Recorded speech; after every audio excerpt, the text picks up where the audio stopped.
미국에서 유학을 했던 적도 없고 영어를 잘 하지는 못하는데 3, 40대의 나이로 미국에 비숙련직 취업 이민을 가서 가족을 부양할 만한 직장을 찾는 것이 과연 가능할까요? 그 해답을 찾기 위해서 제가 실제로 취업 영주권 수속을 담당해드렸던 분들이 근무하시는 곳을 직접 찾아가 봤습니다.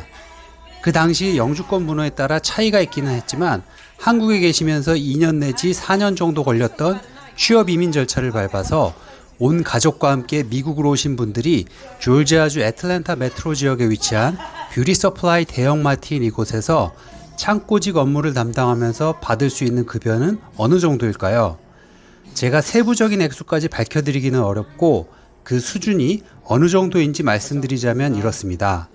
업무를 처음 시작해서 말 그대로 숙련이 덜 된 저숙련자가 주 5일이기는 하지만 오버타임을 해서 초과 근무 수당으로 받은 금액까지 합칠 경우에는 세전으로 5만 불대 중반, 현재 환율로 따져봤을 때 원화 가치로는 7천만 원대 초반을 받을 수 있다고 합니다.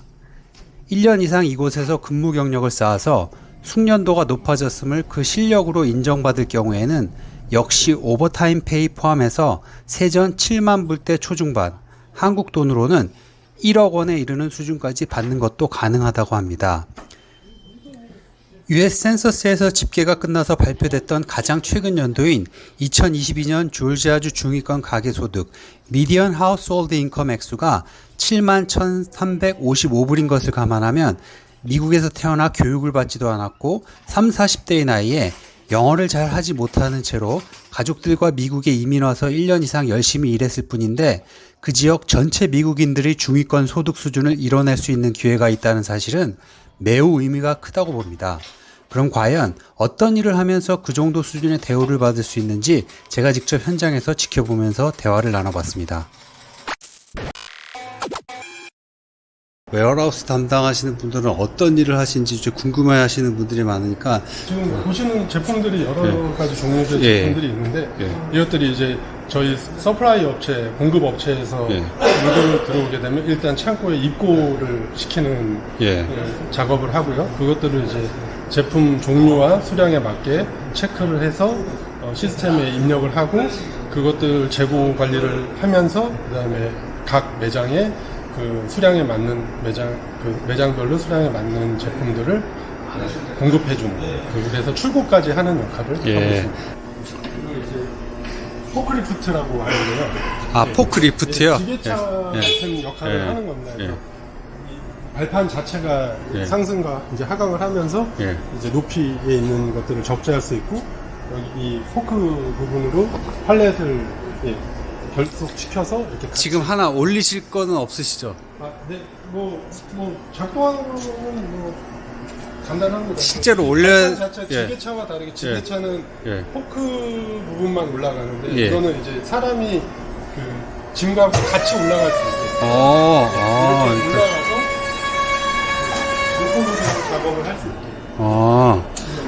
그 짐과 함께 여기다 짐을 올려놓으면 같이 올라가서 지금은 이렇게 포크가 비어 있는데 이 팔렛을 팔렛질 역할을 하는 포크를 연결을 해서 짐을 이제 윗부분에 옮길 수 있고요. 대부분 이제 한국에서는 ERP라는 통용되는 이제 프로그램처럼 여기도 시스템을 이용하기 때문에 저희만의 이제 저희 회사만의 시스템 그 유통 관리 시스템을 이용해서 전산화돼서 모든 것들이 이제 재고 수량이라든지 이런 것들이 다 유지가 되고 그거와 별개로 이제 엑셀 프로그램이라든지 이런 것들을 이용해서 별도로 또 관리해야 되는 것들은 그런 이제 시스템을 통해서 이제 수량 관리를 하는 거죠.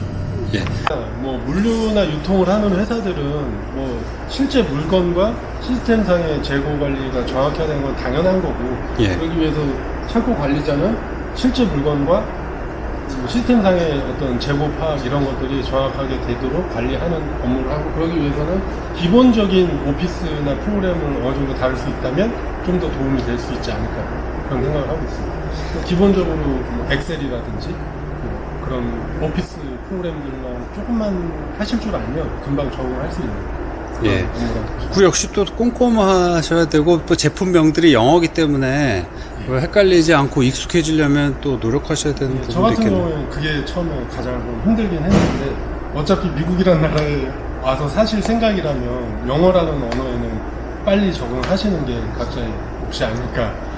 예. 지금 저도 열심히 적응하고 있습니다. 예. 그러면 하루 일과 중에 이렇게 데스크에 앉아 계시는 시간 비율하고 물건 이렇게 좀 이동시키거나 이제 파악하시는 시간하고 비율은 막 몇 대 몇 퍼센트 대 몇 퍼센트 그때 다른 거예요? 말씀드리긴 좀 곤란한 게 왜냐면 요일마다 업무가 돌아가는 로테이션 되는 게 달라지기 때문에 물건이 예를 들어서 많이 들어온 날은 좀 물건을 적재하는데 좀 더 시간을 할애하는 것이고 그 다음에 이제 물건이 들어오고 나서 시스템에 정리가 필요할 때는 좀 더 데스크 업무를 그러면 뭐 한 달 단위로 하면 어떻게 될까요? 한 달 단위로 그냥 그런 것보다 그냥 몇 대면 창고 유통 관리를 하는 데 있어서 그냥 적재를 하고 데스크 업무를 하는 거는 반반 정도로 이해를 하시면 될 것 같아요. 아, 그러니까 둘 다 중요하고 둘 다 많이 하는 아, 둘 다 중요하고 많이 하고 데스크에서 이렇게 하시는 일도 그래도 비중이라든가 시간적인 배분이 한 50%는 된다는 거죠. 업무의 양으로 보면 예. 반반이라고 보시면 돼요. 예. 그럼 컴퓨터 다루는 것도 익숙하셔야 되겠네요. 그런 게 예. 조금 익숙하신 분이라면 좀 더 도움이 되겠죠. 하지만 저희가 쓰는 게 무슨 예. 컴퓨터 업종에서 전문가들이 필요로 하는 어떤 예. 스킬을 원하는 게 아니기 때문에 예. 모르시더라도 오셔서 사수나 선임자에게 차근차근 배워 나가시면 뭐 어렵지 않게 다 하실 수 있을 것 같습니다. 근데 어느 둘 중에 이 데스크 업무하고 실제 여기 지금 웨어하우스 선반 쪽 물건 이제 저장돼 있는 곳에서 하는 업무 중하고 뭐가 더 힘드셨었어요? 그냥 둘 중에 하나 더 힘들었던 걸 꼽아라. 저는 아무래도 처음에는 좀 육체적 노동이 어느 정도 있기 때문에 예. 짐을 적자고 하는 게 조금은 안 해보신 분이라면 조금 더 예. 힘들게 느껴질 수도 있지 않을까 예. 그런 생각을 해봅니다. 알겠습니다. 저 같은 경우에는 이런 프로그램을 아예 안 써봤던 사람이 아니기 때문에 오히려 조금 익숙한 엑셀이라든지 ERP 이런 관련 시스템들은 아주 낯설진 않았고 단지 영어 표기라는 것 때문에 좀 적응하는데 조금 시간이 걸리지 않았나. 근데 이런 뭐 물류 파악하는 ERP 시스템도 컴퓨터를 좀 하실 수 있고 뭐 인터넷도 하시고 그런 분들이라면 충분히 할 수 있는 뭐 그 난이도이죠. 이 소프트웨어가 굉장히 저 복잡하거나 자체가 컴퓨터를 잘 쓰는 사람이 아니라 그냥 기본적인 오피스 관련 프로그램만 조금 정도 다루는 정도 수준이었기 때문에 뭐 저 정도 한다면 뭐 크게 적응하시는데 크게 어려움은 없지 않을까. 제가 이렇게 컴퓨터를 잘하는 사람이 아니었으니까요.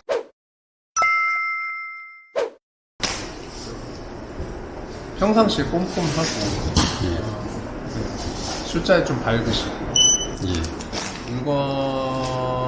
물건을 이제 그냥 보는 게 아니긴 하나하나 이제 이렇게 물건도 이렇게 자세히 보고 이제 패키지 같은 것도 저희가 이제 예를 들어가지고